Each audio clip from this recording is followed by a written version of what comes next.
Hi, I wanted to spend a little bit of time talking about spatial thinking. And I figured I'd come outside to talk a little bit about it, come out to this space or this place.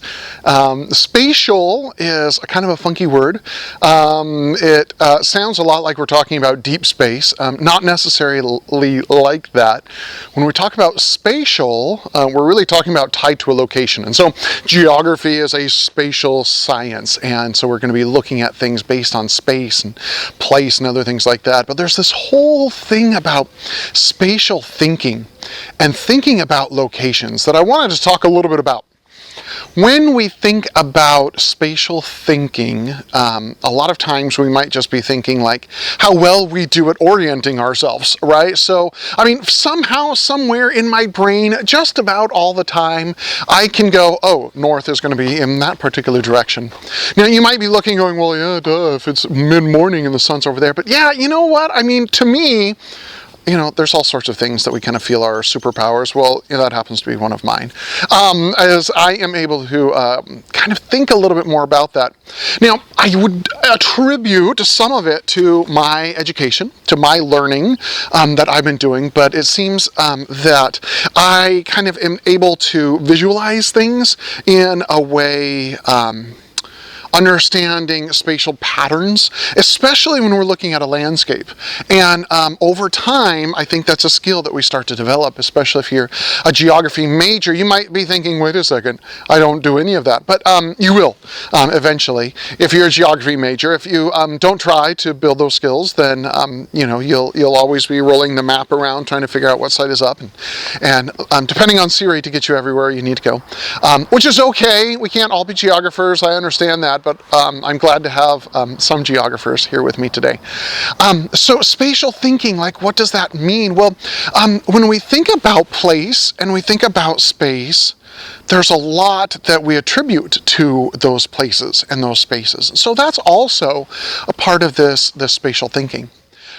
The cities that we choose to live in, sometimes it's just thrust upon us, right? Sometimes we live in a place because that's where our parents grew up, and so we grew up there too, right? And so it might have to do with either our employment or their employment. Other times we choose where we want to live. Sometimes some people will choose their employment so that they can live in different places. Whether it's living in a big city or whether it's living out in the country, they might choose a lifestyle that will take them to a particular place. And so there's a lot wrapped up in that idea of place.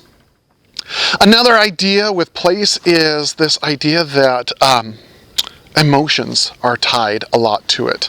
Okay? The places that we go have a lot to do with the experiences that we've had. Okay? And building those experiences in places is important.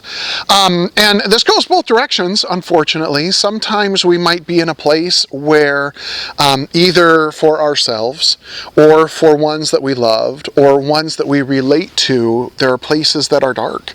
There are places that make us frightened, or that make us unhappy, or that make us angry at what happened at that particular place. Battlegrounds, or places where there are major places where there was slave trade, for example. These places are dark and dismal places. Prisons are sometimes like that as well, where they just kind of have that feeling, and whether that feeling is the bad juju in the building, or it's evil spirits, or maybe it's just what happens inside of us and our impressions that we have there. But there's also wonderful happy things that happen in places. Our homes can be very places where we feel peace. Unfortunately, if there are bad experiences going on there, they're not. But those experiences and our emotions tie a lot to place as well. Other happy thoughts that we have about places. When we go to the beach, oftentimes we have locations. So there are places where we can go to where we feel more at peace, where we might go to the ocean and we feel at peace. We might go to the mountains and we feel more at peace. And again, whether that is what is there, or if that's something that's happening inside here, or somehow something that's happening in our heart, or whatever that is, there are a lot of emotions and feelings and thoughts that are tied in with location, that are spatial. I've got my favorite places. One of those places in the world is Puerto Aysén. It's a city down in southern Chile. I served a mission for my church. I spent a few months there, had an amazing time there, and it was beautiful. River going through there, beautiful bridge, and mountains everywhere. A lot of rain, but just a beautiful place. In California, Point Reyes is another special spot for me. So I've got those places kind of tied to some emotion that I have for those as well.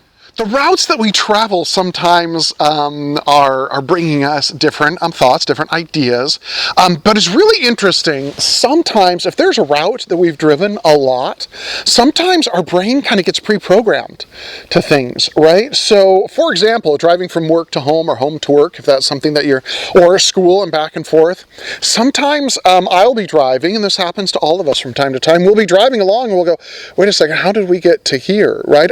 Our mind kind of goes onto autopilot and knows what lane we need to be in and how the route is. Sometimes it makes me a little nervous, like, did I just blow through that red light? Or, oh, no, it was green, good. But yeah, so our brains sometimes will pre-program the different routes that we need to take. And that's kind of a way of spatial thinking as well.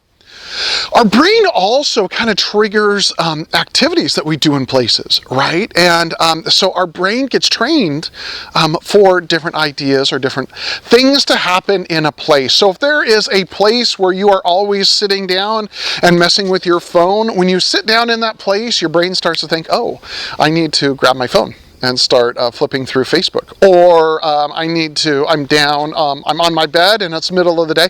It must be time to watch a movie on my phone. Yeah, I do that from time to time, but that's okay. I get all my work done, like making videos.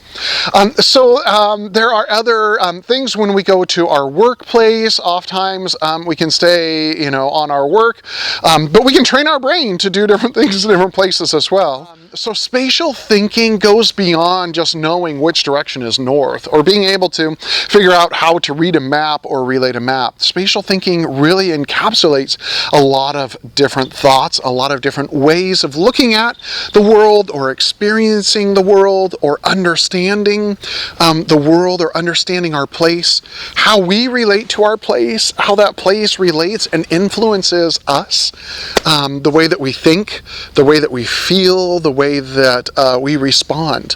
For good or for bad, place has a lot to do with us and the way that we think. I hope that whatever place you get to, that you can find your happy place, and that maybe sitting in front of these videos and watching your silly professor can help you with finding your happy place, so that your spatial thinking can be at peace as we're here. Thanks.